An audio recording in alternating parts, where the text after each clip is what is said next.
What's up, guys? It's Nifty Josh, and today I will be talking about my overview of Carl 49 Civil War. But please, before this video starts, if you haven't yet, go watch the original video, which I'll be posting a link in the description, and it will be to the top right corner of your screen, because holy what an episode. So what I want to start off with is the opening, which I thought was really cool, which was Drybones speeding Carl's car and lying to Carl about it. But that was awesome, and that how the cops, they just let them be because they're teenagers or whatever. But something I find really interesting is how the cops say, oh, our shift's about to end, yet they have another shift later on, which I'll get to. But this one prediction was right, because Drybones ends up breaking Carl's car. He crashes it into a street lamp, and then Carl has to take the blame for it, which starts the huge civil war. Carl and Drybones get into a huge fight over it. What would have been funny is if Freeze Flame showed some sprites of Carl and Drybones brawling it out. And apparently Drybones was screaming for help, but we didn't hear that. We should have heard it, to be honest. But that's a good way to start it off. And I love how they say that Carl is fine just because it's Drybones. That's cool. But the whole idea of this story is already fantastic. Carl and Drybones are no longer friends, so Drybones has to look for new friends, and these new friends turn out to be gang members.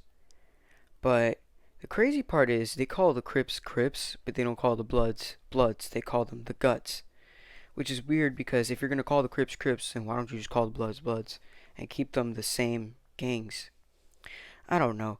But I did get the part with the new character being the leader of the gang correct, and that he would be quote unquote on Drybones' side, because from the looks of it, at Cliffhanger, it doesn't look like he's on Drybones' side. Now, let me get to that as a matter of fact before I get into anything else. Now, if you don't want me to spoil what Freeze Flame revealed in the Discord server, because he revealed something huge which will be a big plot twist for the next episode. If you don't want me to reveal this right now, then skip to a part that I'm going to get to. I'm going to put it up on the screen. Skip to that time so you don't hear the plot twist. So if you didn't know, the big plot twist is that they say that Drybones called the cops, and that's why they found the Guts. But if you didn't notice, when Flake said, that's what you get for stealing my girl, Drybones, that was supposed to be indicating that Flake called the police and then pinned it on Drybones, which was insane because nobody would have caught this unless Freeze revealed it, which he did to us. He revealed it to us, which is insane. Flake called the cops. Drybones also challenged Chad again. He said if you do anything to hurt Talia, he's gonna make sure he regrets it. Which is pretty interesting. Will something happen between Talia and Chad? Oh, also for my recent prediction where I said they were gonna have sex, that prediction unfortunately was not right. What actually happened was Chad wants to get away from Toad Town and Talia wants to go with him. Chad convinced her into it, which led to a breakup between Talia and her friends, so they're no longer friends. Well, for now, I guess, because I feel like everything's going to turn out well in the end. But they're not friends.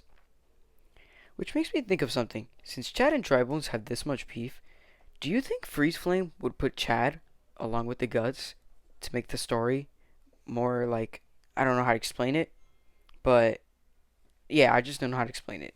So I think you know what I'm talking about. But to make the story make more sense, I guess, because that would be interesting as well. So Carl and Drybones get into this fight, yada yada yada. They want to leave Toad Town, whatever. And it appears that Drybones was caught by Carl's dad, which is probably going to lead to Carl revealing that he didn't crash the car and that it was Drybones indeed. But what I cannot wait for is for the next video to start off where it left off, because this cliffhanger is one of the worst cliffhanger. Time for another interception. What I meant by worst cliffhanger, I didn't mean it was bad. I meant that it angered me because now I want to watch the next video. I want to see what happens.